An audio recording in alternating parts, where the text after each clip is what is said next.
Пайғамбар саллаллаху алейхи вассалам бір сөзінде min iclalillahi ta'ala ikramu зиш-шайбатил муслим.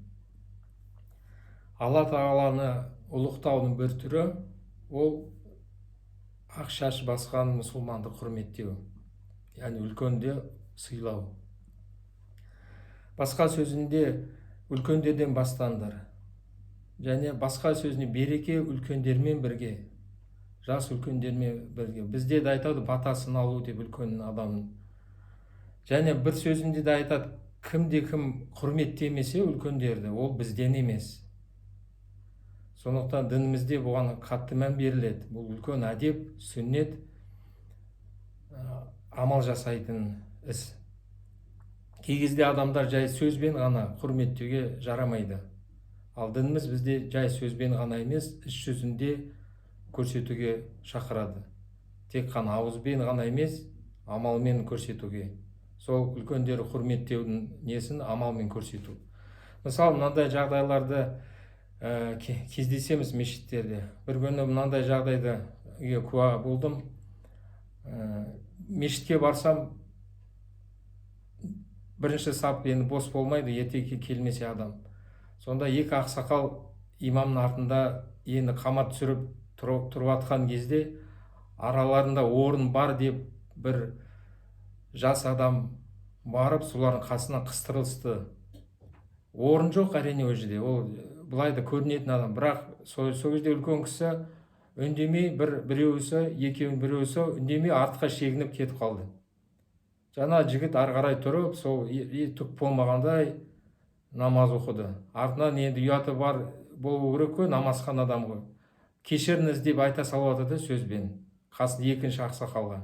Екінші ақсақал енді ренжіген айтып, наразы болып, неге сөйтіп жатсың деп енді көбірлеп жай бір нәрсе айтып жатыр.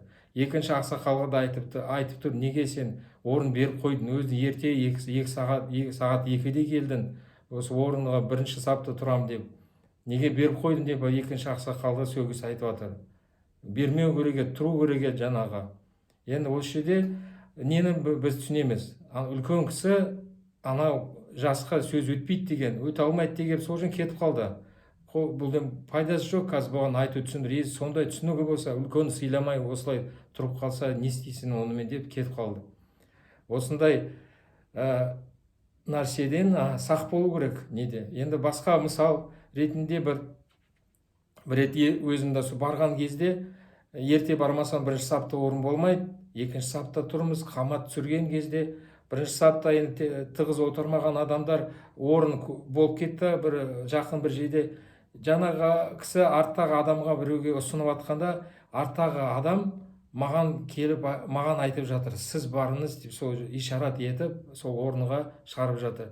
Түріне қарасам, бір сол өзіміздің бауырлар, сол жақын бір осы шетелдің адамдардың бауыры жаңа. Енді осындай адамдар көретін жерде көбінесе бұл өте ұят нәрсе, бұл енді намысқа тиетін нәрсе. Біз ондай тәрбие сіз болып, осындай нәрсе істеу өте ұят нәрсе.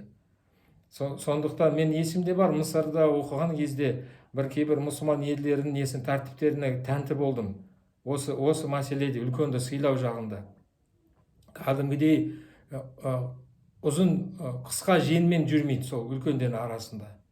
Үлкендермен бірге болса бірінші сөйлемейді, қызмет жасап тұрады үлкендерге. Бұл кәдімгідей бұл тәртіп, ешқандай бір осылай бала кезінен үйретеді екен үлкенді сыйлау.